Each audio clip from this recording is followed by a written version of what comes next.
দেখুন, আমাদেরকে এখন বুঝতে হবে যে আমাদেরকে চক্রান্তগুলো করছে কারা।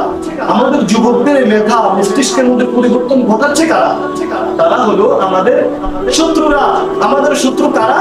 যারা করে খেলাফত ব্যবস্থাকে ধ্বংস করে ইউনিসেফ বা জাতিসংঘ নামে এই ডেমোক্রেসি চালিত বিশ্ব ব্যবস্থাকে যারা এখন বর্তমানে পরিচালিত করছে, যারা এটাকে প্রতিষ্ঠিত করেছে, তারাই মৌলিকভাবে আমাদের শত্রু। তাদের মাধ্যমে আজকে আমাদের যুবকরা তাদের নৈতিক মূল্যবোধকে হারিয়ে ফেলছে। তাদের যে একটা নৈতিক মূল্যবোধ আছে, যে যুবকগুলো এক সময় এই ইসলামের পতাকাকে সারা পৃথিবীতে সম্পূর্ণত করেছিল, সেই যুবকগুলোর ভেতরে আজকে আপনি দেখবেন না ইসলামের জন্য বিন্দু পরিমাণ ভালোবাসা আছে। কারণ তাদের শিক্ষা ব্যবস্থা তাদেরকে এইগুলো শিক্ষা দেয় না। শিক্ষা ব্যবস্থা তাদেরকে ডারউইনবাদ শিক্ষা দিচ্ছে, শিক্ষা ব্যবস্থা তাদেরকে ফ্রি মিক্সিং শিক্ষা দিচ্ছে। আজকে শিক্ষা ব্যবস্থার মধ্যে সন্তানগুলো পর্দা কাকে বলে চেনেই না। তাদের যে ইউনিফর্ম পরে তারা বিদ্যালয়ে যাচ্ছে, সেগুলোও তো একেবারে বেপরদা, ইসলাম সমর্থিত নয়। তো এই তাদের শিক্ষা ব্যবস্থার মাধ্যমে তাদের মধ্যে আসছে বিভিন্ন রকম বৈচিত্রিক পরিবর্তন আজকে সংঘটিত হচ্ছে। অথচ আমাদের যুবকদের উচিত ছিল কি ইসলামের জন্য তাদের জীবনকে পরিপূর্ণভাবে উৎসর্গ করা। আমরা জানি এই পৃথিবীর শুরু থেকে ইসলামকে পৃথিবীকে কারা প্রতিষ্ঠা করেছে? বদর, উহুদ, খন্দক, রাসূলুল্লাহ সাল্লাল্লাহু আলাইহি ওয়াসাল্লামের সাথে যুদ্ধ করেছে ইসলামের জন্য। তারা কারা ছিল? তারা তো আমার আপনার মতো যুবক ছিল। আমরা তো সেই যুবক, যে যুবকরা ইসলামকে প্রতিষ্ঠা করার জন্য, আমরা জীবন দেওয়ার জন্য যে চলে যেতাম যুদ্ধের ময়দানে। এদিকে যুদ্ধ চলছে, হঠাৎ করে আযান হয়ে গেল, এক দল যুদ্ধ করছে, আরেক দল এসে নামাজ পড়ছে, আল্লাহকে সিজদা করছে। এটা তো আমাদের ইতিহাস। আমরাই তো সেই জাতি, যে জাতি ইরানের মধ্যে প্রজ্বলিত সেই আগুনের, যে প্রজ্বলিত আগুনের যে মন্দির ছিল, সেটাকে আমরাই তো নিভিয়ে দিয়েছিলাম। আমরাই তো সেই জাতি যারা ইউরোপের সেই গির্জাগুলো থেকে আযানের ধ্বনিকে প্রতিধ্বনিত করেছিলাম। আমরাই তো সেই জাতি, যে জাতি যেমনি ভাবে স্থলভাবে যুদ্ধ করেছি, একই ভাবে আমরা আমাদের ঘোর সওয়ারকে পানির উপর দিয়ে, সাগরের উপর দিয়ে চালিয়েছিলাম। ঠিক কিনা বলে? আমরাই তো সেই জাতি, আমরাই তো সেই যুবক। সেই খালিদ বিন ওয়ালিদ কে ছিল?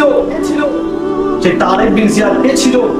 তারা তো ইসলামের জন্য নিজের জীবনকে একেবারে পরিত্যাগ করার জন্য, নিজের সব সর্বস্বকে বিলীন করার জন্য প্রস্তুত ছিল।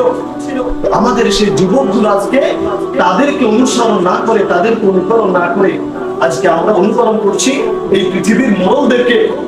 এটার পেছনে সর্বোৎকৃষ্ট কারণ হলো আমাদের মূর্খতা।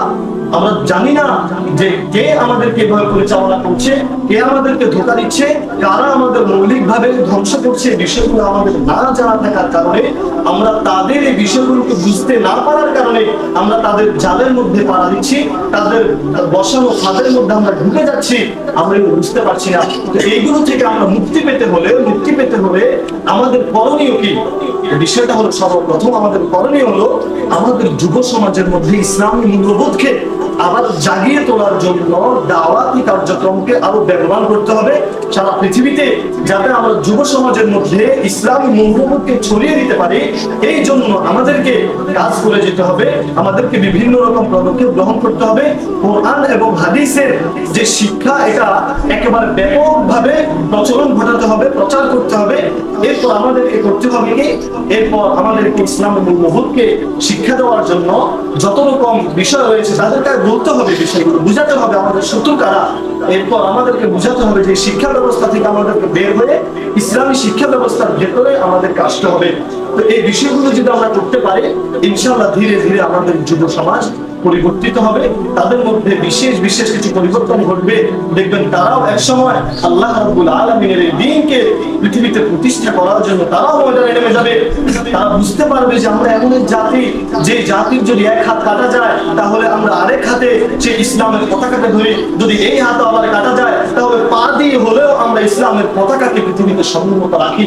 আমরা তো সেই জাতি। তো এই বিষয়গুলো তাদেরকে বুঝাতে হবে। ইনশাআল্লাহ দেখবেন ধীরে ধীরে আবার ইসলামের মূল্যবোধ আসবে। যারা আমাদেরকে তাদের, যারা যে বিধর্মীগুলো আমাদেরকে তাদের আদর্শে কলোনাইজ করার জন্য চেষ্টা করছে, যারা আমাদেরকে পরিবর্তন করে তাদের মতো করার চেষ্টা করছে, যারা আমাদের দ্বীনি ধর্মের যে পরিচয় এটাকে শেষ করার চেষ্টা করছে, আমাদের মুসলিম পরিচয়কে পর্যন্ত বাদ দিয়ে দেওয়ার জন্য, আমাদের ইতিহাস ঐতিহ্যকে বাদ দেওয়ার জন্য তাদের যে চক্রান্ত, এই সকল চক্রান্তকে আমরা মারিয়ে আবার পৃথিবীকে ইসলাম প্রতিষ্ঠা করার জন্য আমাদেরকে চেষ্টা করতে হবে। আমাদের এই যুব সমাজের মধ্যে ইসলামের মূল্যবোধকে ব্যাপকভাবে প্রচার প্রসার করতে হবে।